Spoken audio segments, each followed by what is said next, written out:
চিকেনগুলো দেখাচ্ছিলাম কিন্তু টাইম কম পড়ে গেল, তাই এটা 2 কিলো চিকেন ব্রেস্ট নিয়ে এসছে। এগুলো অ্যাকর্ডিং টু দ্য ডিশ কাটা হবে। খুব ভালোভাবে আমি করেছি, একদম ভেতরে হাত ঢুকিয়ে ঢুকিয়ে আমি পরিষ্কার করেছি। তখন বড্ড খিদে পেয়ে গেছিলো, বুঝলে। সবাইকে দিয়ে দিয়েছিলাম আমি টিফিন, শুধু আমি বাকি ছিলাম, যার জন্য আমি আগে ম্যাক্রোনি। আজকে আমি তোমাদের স্পেশাল ব্রেকফাস্ট দেখাইনি। এই দেখো, আমায় ওই জন্য বলছিল অল্প করে নুন দেবে। এই দেখো নুন দিয়েছি, তাতেই কীরকম জল ছেড়েছে। শুধু নুন, আর কিচ্ছু দেওয়া হয়নি এতে। এটা 2 ভাগে ভাগ করে রাখবো, একটাতে রাখা যাবে না। এইটাই জলটা ফেলে দিয়ে আসি, এবার এতে রাখবো। মাছ ভাজা খেতে খুব ভালোবাসি। ওই নরম নরম মাছ অনেকে ভাজে না, আমার ওরম একদম লাগে না। টুকটুকে লাল করে মাছ ভাজা হবে, তবে খেতে ভালো লাগে। সেটা ভাজা হোক, ততক্ষণ চিকেনগুলো সামলে নিই।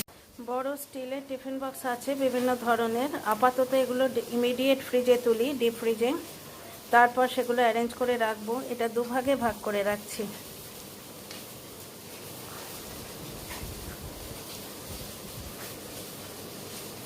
ঠিক আছে, ঠিক হলো না?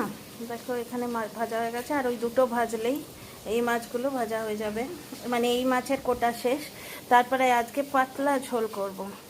আজকে বাড়ির লোকেদের খেতে ইচ্ছে করছে কি জানো, জিরে, আদা, 2টো শুকনো লঙ্কা, সামান্য একটু মরিচ, এটাই বলে গেছে। এইটা দিয়ে মানে মশলাটা এইটা কোনো রকম বেশি ঝাল মশলা নয়। আর আমার সংযোজন হচ্ছে আলু বেগুন দিয়ে ঝোল হবে। আলু পটল দিয়ে ঝোলটা আমি অন্যভাবে করি, কিন্তু আলু বেগুনের ঝোলটা এইভাবে করব। বড় বড় বেগুন নিয়ে এসেছি সেদিন হাট থেকে। তো চলো আগে চিকেনগুলো সামলে তুলে দিই ফ্রিজে। বড়ির ডালগুলো বেশ ভালো ভিজে উঠেছে। এগুলো মানে বিউলির ডাল, সাদা বিউলির ডাল, এতে বড়ি দেওয়া হবে। আর আজকের যে বিউলির ডালটা সেটা এখানে রাখা আছে।